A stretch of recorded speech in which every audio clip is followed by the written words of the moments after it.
Você já está convencido sobre os benefícios do jejum para o seu corpo? Ainda não? Temos mais 2 benefícios nessa formação de hoje da nossa série A Vitória pelo Jejum. Nós estamos seguindo aqui as formações do Frei Luiz de Granada, Tratado da Oração, do Jejum e da Esmola. Um livro muito bom que está nos ajudando a compreender. Já vimos aqui os benefícios espirituais do jejum e estamos vendo os benefícios corporais do jejum. E hoje eu quero falar mais 2 benefícios para que você possa aí estar por dentro e se convencer da importância mesmo dessa ferramenta, dessa arma que Deus nos deu e das graças que ela alcança para a nossa vida, não só para a nossa alma, mas também para o nosso corpo. E o 5º benefício corporal do jejum é o gosto e a alegria corporal. E o Frei Luiz de Granada, ele diz assim, eu estou aqui na página 167 do livro, e ele diz: como o homem glutão, o homem que cai na gula, o homem glutão e comedor, não espera pela fome para comer, porque come mais por vício do que por necessidade, e come sempre sem regra, até mais não poder, que gosto pode ter comendo desta maneira? Que gosto uma pessoa que come mais por vício do que por fome, que gosto ela pode ter comendo desta maneira? Mas pelo contrário, como o temperado e abstinente não come por vício, senão por necessidade, come com maior deleite, pois dissemos que este procedia mais da boa disposição do órgão que do preço dos manjares. Irmãos, você já viveu isso? Às vezes você sente que você está cheio, você está satisfeito, você não está com fome, você está com vontade de comer. E aí você vai lá comer e se empanturrar de novo. Talvez o seu organismo ainda não tenha nem feito a digestão da primeira refeição, do primeiro alimento que você recebeu, mas você já está ali dando novos alimentos para o seu corpo. Então é o que está dizendo aqui. O homem glutão, a pessoa que cai na gula, muitas vezes ela não come por fome. Muitas vezes ela come por vício, pelo costume de comer. Ela come pela vontade de comer e com certeza de saborear algo gostoso. Porém, quando a gente está cheio, quando a gente não está com fome, até aquilo que é mais gostoso, mais apetitoso, não tem tanto sabor para a gente, porque a pessoa já está cheia. Então, ela vai enfiando a comida e não saboreia a comida. Não tem esse deleite corporal. Ao contrário da pessoa que está com fome, a pessoa que é temperada no comer, ela come na medida certa, ela não come para se empanturrar, ela não come para passar mal, mas ela come na medida certa. Então, conforme ela vai comendo, ela vai aproveitando daquele alimento, ela vai se deleitando com aquele alimento. Então, olha o benefício também corporal do deleite, do gosto, da alegria corporal, porque eu já disse aqui para vocês que o prazer da comida ele não é um prazer pecaminoso, ele foi feito por Deus. Agora, o excesso desse prazer, sim. A busca excessiva por esse prazer. Porque, na verdade, não se tem o prazer. Essa busca excessiva nos escraviza. Faz com que a comida se torne um Deus para aquela pessoa. Ela está cheia, mas está buscando. É como se ela buscasse preencher não apenas o seu corpo, mas buscasse preencher a sua alma com a comida. Então a gente tem que se lembrar que a comida ela não sacia a nossa alma. Ela não sacia o nosso vazio do coração, o vazio da alma. E quantas vezes nós queremos enfiar comida aqui, nesse vazio, para tentar preencher o nosso ser, mas isso não é possível. E se tomas um e outro depois de ter comido, aí encontrarás ainda maior vantagem. Porque o glutão fica enjoado, enfartado, repleto, entesado, transpirado e refluindo com a quantidade dos manjares, arrependendo-se do que comeu e propondo-se nunca mais comer assim. Você já comeu até passar mal? Já comeu? Eu me lembro quando era criança, uma vez eu fui numa festa de aniversário. E eu comi. Ai, eu amo bolo de aniversário, docinho. Comi um monte de salgadinho, bolo de aniversário, docinho. Comi. E eu não consegui me controlar diante da comida. Era criança, não consegui me controlar. E eu comi tanto que eu cheguei em casa passando mal. E eu vomitei tanto, eu sujei a casa. De tanto, porque eu não consegui nem chegar no banheiro. De tanto que eu vomitei. E depois disso, passando mal, fiquei lá com enjoo, com aquele mal-estar. Depois de tanto passar mal, eu prometi para mim, eu falei, meu Deus, eu nunca mais vou comer assim.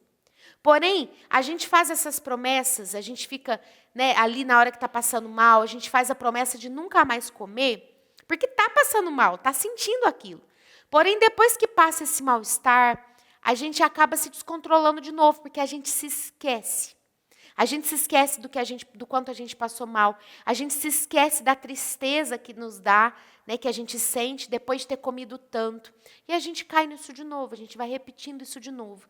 Então, nós temos que entender, meu irmão, minha irmã, que o jejum, ele não é algo para você passar fome.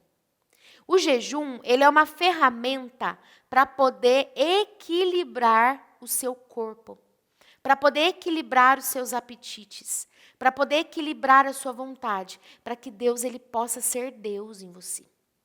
Para que Deus ele possa reinar e ele possa governar o seu corpo, para que você não seja escravo da comida. Os romanos, eles tinham esse costume, São Paulo denuncia isso nas suas cartas, os romanos eles tinham um costume muito ruim, um vício muito ruim da gula. Mas eles tinham, era um vício, era uma doença tão grande que eles comiam. Depois eles enfiavam o dedo na garganta para vomitar, para comer mais. Para comer, até ficar empanturrado de comida. Aí eles vomitavam de novo para comer mais. Pensa, que idolatria é essa da comida? Que escravidão é essa? Que necessidade é essa? Que tantas vezes nós temos de nos empanturrarmos, de estarmos cheios, repletos de comida, até transbordar, até sair pelas narinas, igual o povo que andava no deserto. Eles comeram tanta codornizes, eles queriam tanto comer codornizes, Deus mandou as codornizes, que diz a palavra que eles comeram tanto até sair pelas narinas. Né? Sentido, não que saiu mesmo, literalmente, mas sentido estava tão empanturrado que já estava transbordando. Então isso é um pecado. Isso é um pecado da gula. Não só por comer, mas por querer colocar algo, saciar a nossa alma, o mais profundo de nós, com algo que não é Deus. Ali está o pecado. Entenda você, o pecado não está na comida. Está na forma com que nós a tratamos, na forma com que nós nos relacionamos com ela. O pecado está no homem, não nas coisas. Se o homem utiliza mal as coisas que foram feitas por Deus, ali está o pecado. Ali está o pecado. E o homem não pode se aproveitar do deleite que Deus deu, porque está passando mal, porque está empanturrado com a comida. Então é nisso que consiste o jejum, irmãos. Não é em passar fome, não é isso. Não é que para Deus vale lá eu não ter comido uma coisa, ai, Deus se alegra de me ver triste de não ter comido bolo de chocolate. Não, não é isso. Deus, ele quer o equilíbrio do homem, porque Deus precisa disso para ele? Não. Porque Deus sabe que isso fará com que o homem seja feliz, porque isso fará bem ao homem, não a Deus. Então, o jejum é uma ferramenta para nós. Nós ofertamos a Deus. Mas é algo em benefício nosso, irmãos. Nosso. E vamos continuar. Então, o glutão, a pessoa que come tanto, comeu, até ficar cheio, entupido da comida. Aí ele começa a passar mal. Aí ele se arrepende do que comeu. E aí vem uma tristeza. Estou dizendo de algo, irmãos, que eu experimentei aqui. Eu estou confessando um pecado. Eu estou confessando diante de você que está assistindo um pecado que eu já caí muitas vezes. De comer, até estar empanturrada. Depois dá uma tristeza. E vem um arrependimento tão grande, você fala, meu Deus, por que eu comi tanto assim? Ah, estava muito gostosa a comida, mas precisava. Normalmente, quando a gente repete a comida, normalmente, tá? Isso não é uma regra. Normalmente, quando a gente repete a comida, essa segunda vez que nós comemos é para saciar o gosto. Ah, tá tão gostoso. A gente volta lá e o que a gente repete? A gente não repete de tudo. A gente repete o mais gostoso, a gente repete a carne. A gente repete um macarrão, uma lasanha, a gente repete o que está gostoso, mais gostoso ali daquela mesa. Porque a gente está com fome? Muitas vezes não. Muitas vezes a gente tem necessidade de se entupir, necessidade de se preencher com o alimento, necessidade de ter mais prazer, né? Mais prazer ali sensível do alimento. E aí o pecado vai entrando, e com o pecado vem a tristeza que nos domina. Vem a tristeza que invade a nossa alma. E aí, irmãos, essa tristeza, esse arrependimento, essa culpa que nos vem aqui, se ela não for bem administrada numa confissão e numa mudança de vida, ela vai nos afastar de Deus. A culpa, o sentido da culpa é nos dar arrependimento. E aí você vai dizer, nossa, eu não vou fazer isso mais, vou mudar de vida. Aí você procura o padre, se confessa e muda de vida, porque isso é um pecado. Mas se ela não te provoca uma conversão, então ela te afasta de Deus. Porque você começa assim, olha como eu sou, tá vendo o que eu faço? Isso não agrada a Deus, então eu não vou mais buscar Deus. Aí ao invés de buscar a conversão e a libertação daquele mal, eu me afasto de Deus. Assim como Adão, que quando se deu conta de que havia pecado, ele se escondeu de Deus. Ele se escondeu lá de trás da moita. E ele ouviu os passos de Deus no jardim, correu e se escondeu, porque ele teve medo. Então, essa culpa precisa, sim, gerar em nós mudança de vida, gerar em nós conversão. E não, né, um simples arrependimento que vai acabar nos escravizando ainda mais. E ele continua dizendo aqui, acima de tudo, o que é pior, permanece também inútil e pesado, como um tronco para todas as obras do entendimento e discrição. Mas o outro, né? Então, o glutão, a pessoa que cai na gula, ela vai ficar ali difícil, pesada para pensar, para raciocinar, para viver uma vida de virtude, de oração, como a gente já falou. Mas o outro, aquele que agiu na temperança, ele fica alegre, leve, hábil e senhor de si em tudo o que quiser fazer. A pessoa que é temperada no comer, que não come até se empanturrar, se você chamar ela para um trabalho, para uma coisa depois do almoço, ela tem disposição. Porque ela não comeu até morrer de comer. Então, essa pessoa que ela fica alegre, ela tem habilidade, ela está leve, ela é senhora de si, ela se domina. Não que ela não tenha vontade de repetir. Talvez ela tenha. Mas ela vai dizer, eu não preciso disso. Eu não preciso comer mais. Eu já comi o necessário para o meu corpo. Eu já comi o necessário para o meu sustento.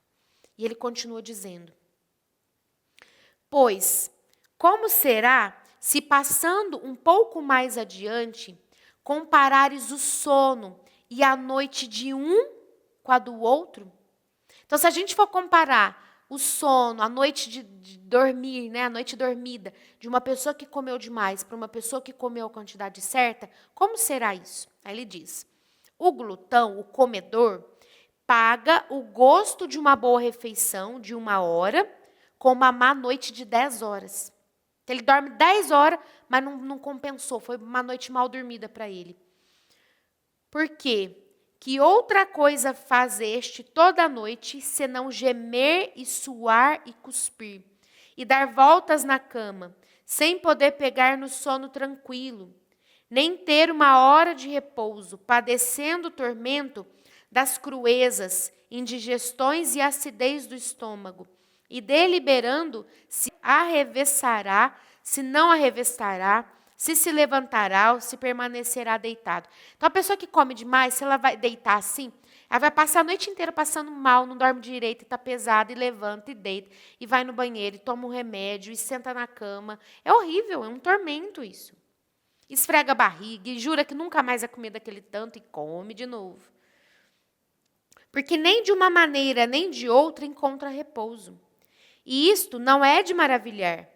Por quê? Que repouso pode ter um triste homem em cujo estômago estão pelejando entre si todos os 4 elementos com tanta diversidade de manjares, contrários uns aos outros? Então, o corpo está lá na luta para poder fazer digestão de tudo aquilo que a pessoa comeu.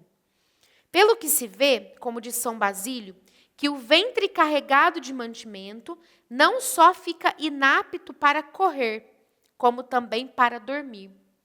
Então, irmã, se eu comer demais, eu vou dormir bem? Não. Se eu comer pouco, isso vai me ajudar a dormir bem? Também não é uma garantia, né, gente? Mas isso vai te ajudar, sim. Porque o teu corpo vai trabalhar menos na digestão. Então, ele vai poder se focar em dormir, em liberar ali os hormônios, as enzimas necessárias para você poder dormir bem à noite. E se consegue dormir algum pouco, esse pouco será desassossegado, inquieto, penoso, cheio de fantasias e imaginações torpes. Então a pessoa, ela dormiu, já dormiu com a barriga cheia? Meu Deus, a gente arruma uma sonhação, um monte de pesadelo. É uma coisa horrorosa. Quem já passou por isso sabe o que eu estou dizendo. E pela manhã, quando deixa a cama, levanta-se desvelado, enjoado, descontente, com a cabeça desvanecida da noite que levou. Por aqui se vê com quanta razão disse o sábio: alegre é o sono do pobre trabalhador. Quer tenha comido pouco, quer muito, mas a fartura do rico não o deixa repousar. Então a gente está vendo aqui, né? O Eclesiástico fala para nós: alegre é o sono do pobre trabalhador. Quer tenha comido pouco, quer tenha comido muito, mas a fartura do rico não o deixa repousar. Então, querer comer demais, se empanturrar, não nos deixa dormir. E depois ele diz aqui: parece-te, pois, que fica bem pago o gosto de uma ceia longa com uma noite tão má, e que se compra caro um tão pequeno gosto com tão grande tormento? Vale a pena ter esse gosto de comer, comer, comer e depois ficar tão atormentado? Tão atormentado com uma digestão mal feita, com uma noite mal dormida, com enjoo, com mal-estar, passando mal? Não vale a pena. E a gente sabe que não vale. O problema é que muitas vezes nos falta força para lutar. Irmã, eu sei de tudo que a senhora está dizendo, mas eu não tenho força para lutar. Então, é essa graça que a gente precisa pedir para Deus. A graça de lutar. Porque depois ele vai falar aqui das enfermidades que vêm. Porque, gente, comer demais gera enfermidade. Gera obesidade, aumenta o colesterol, dá diabetes. E começa um monte de doença, um monte de doença. E a gente sabe. Nunca se viu um tempo onde pessoas, né, que se veem pessoas tão obesas, vai me dizer, irmã, a senhora nem está tão magrinha assim para falar, é verdade? Também estou aqui acima do peso, precisando emagrecer. Mas nunca se viu um tempo onde as pessoas foram tão gordas. Porque a gente come muito mal. A gente come muito e come muito mal. Come muita coisa industrializada, muita coisa cheia de gordura, muita coisa cheia de açúcar. E come muito ainda. É muito uso de micro-ondas, é muita coisa para nos fazer mal, irmãos. Aí vem a quantidade de enfermidade que a gente vê. Quantidade de gente com câncer, quantidade de gente morrendo com tantas enfermidades. E lembrando que guloso não é só gordo, não. Magro também pode ser guloso. Talvez coma e não engorde, mas coma demais. Então, a necessidade aqui da gente se controlar diante da comida, irmãos. Para ter esse deleite corporal. Para ter essa graça de se deleitar, de poder provar e experimentar o prazer que Deus deu, que é próprio do alimento, mas sem se deixar escravizar por ele. E aqui vem também um outro benefício que ele está dizendo. Vamos lá. O jejum é para todos. Ele diz assim: o jejum não pertence somente a pessoas religiosas. Jejum não é só para freire e padre. Jejum é também para todas as pessoas, pessoas públicas, para todas as pessoas do mundo. Então ele diz assim: contra todas essas coisas poderá haver alguém que diga: tudo isto é verdade, mas esta virtude, já que pertence a pessoas religiosas e privadas, não parece que convenha a pessoas públicas que governam o mundo, as quais têm necessidade de ter mesas ricas e esplêndidas para conservarem a sua autoridade. Então, o jejum é lá para freira, o jejum é para padre, eles têm que fazer mesmo. Mas para mim, que estou aqui no mundo, que dou os meus banquetes, que dou as minhas festas, eu preciso ter mesas fartas e eu preciso comer muito. Né? Porque mesa farta mostra que você tem dinheiro, que você tem autoridade, que você é uma pessoa que se deu bem na vida. Então, eu preciso ter mesas fartas. E eu preciso, assim, comer muito. Pode ser o pensamento aí de alguns. Isto poderá muito bem dizer a filosofia louca do mundo e o juízo e a prudência humanos. Mas outra coisa nos ensina, não somente a verdade evangélica, mas até a de todas as histórias profanas. Lê os prólogos de Tito, Lívio e de Salústio, nobilíssimos e verdadeiros historiadores, e ali encontrarás como aquela famosíssima República de Roma floresceu então e cresceu, e subjugou o mundo, quando nela florescia a abstinência, a disciplina e a temperança em todas as coisas. O que ele está dizendo aqui?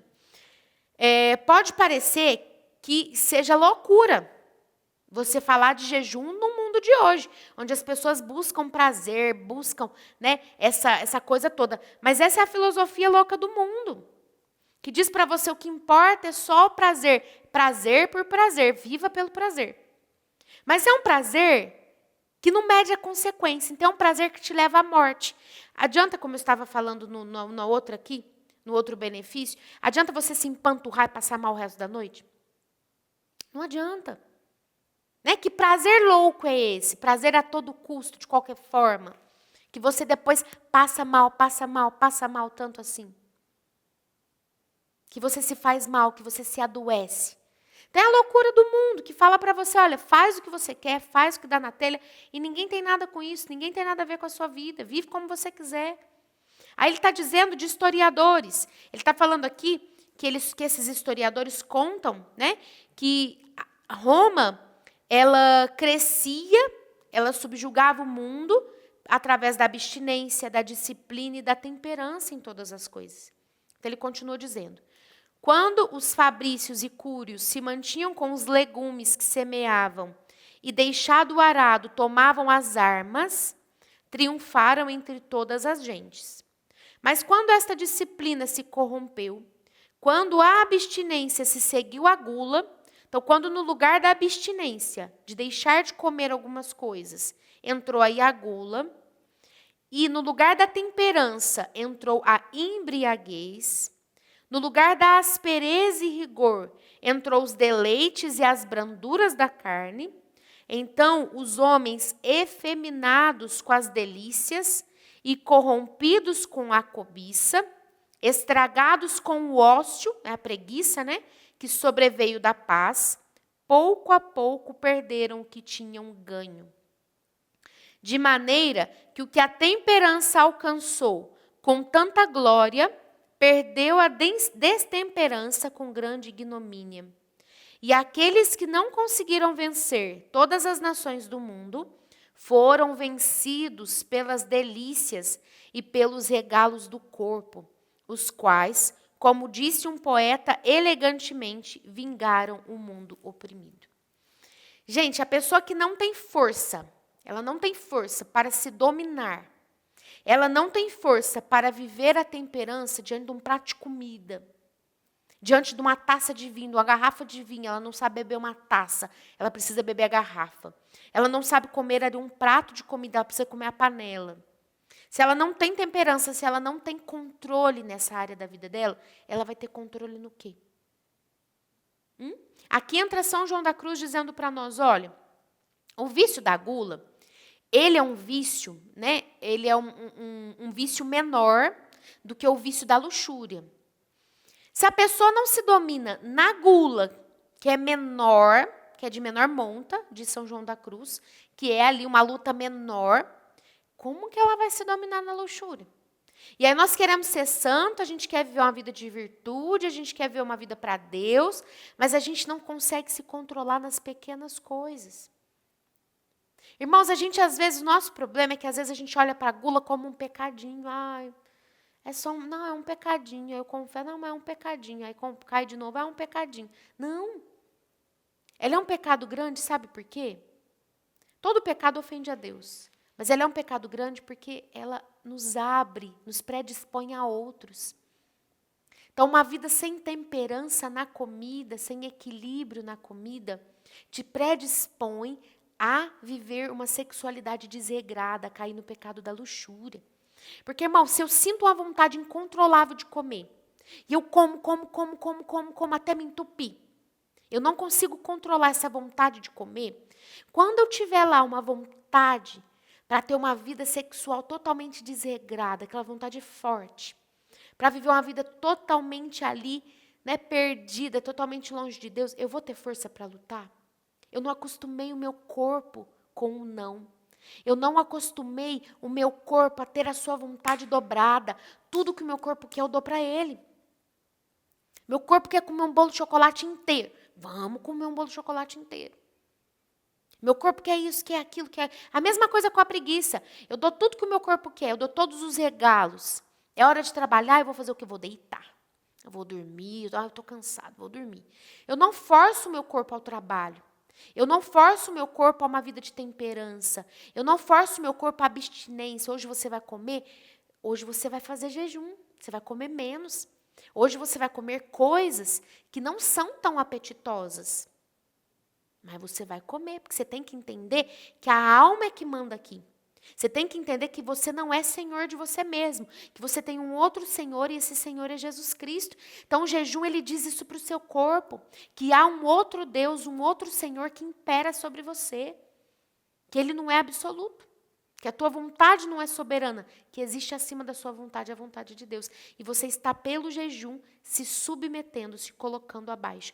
Agora, se nós não nos vencemos diante de um prato de comida, que guerra na nossa vida a gente vai vencer? Que guerra na nossa vida. Irmã, eu caio muito na impaciência. Será que você vai conseguir se dominar diante da irritação, se você não consegue se dominar diante de um prato de comida? Então é isso que os santos ensinam para nós. E aqui ainda vem novamente ele dizendo, ó, que virtude há mais própria e mais necessária aos que governam que a prudência e a sabedoria? Irmã, mas eu não governo. Será que você não governa? Governador não são só os prefeitos, os políticos, não. Nós governamos a nossa casa. Você que é pai, que é mãe, governa a sua casa, a sua família, a sua pequena pátria. Você governa a sua casa, homem. Você governa a sua casa, mulher, junto com o seu marido. Você governa, de repente, lá no seu trabalho, você exerce um papel de liderança. Quantos governos, quantas coisas nos são pedidas, e para governar é necessário que a pessoa tenha prudência e sabedoria, que senão que péssimo governador ela será. Se ela não tiver a virtude da prudência e da sabedoria, e que coisa há mais contrária a esta virtude que a destemperança e a gula?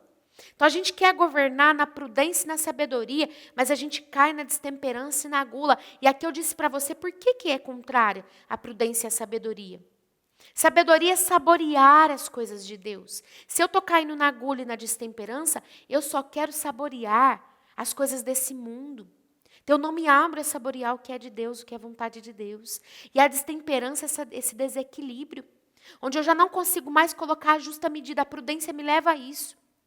Eu vou fazer aquilo que é justo, eu vou ter prudência, eu vou saber equilibrar as coisas. A destemperança me rouba isso.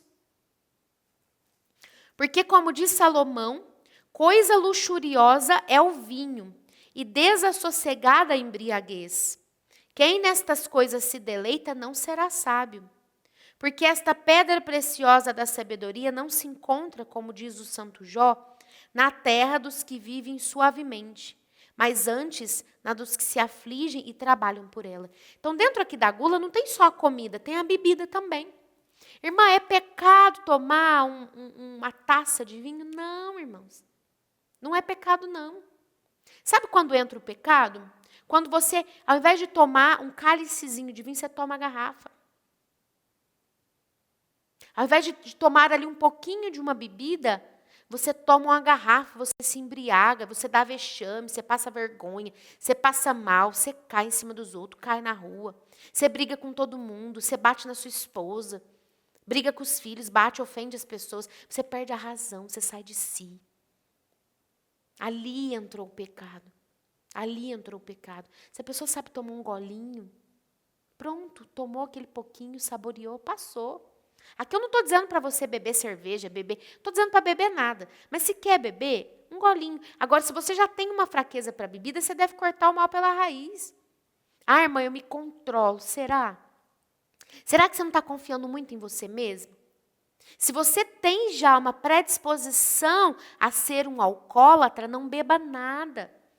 Essa é a sua oferta diante de Deus. Agora, se você não tem essa predisposição para o alcoolismo, você pode tomar um golinho de uma bebida alcoólica e não ficar embriagado, um golinho, um pouquinho, provar.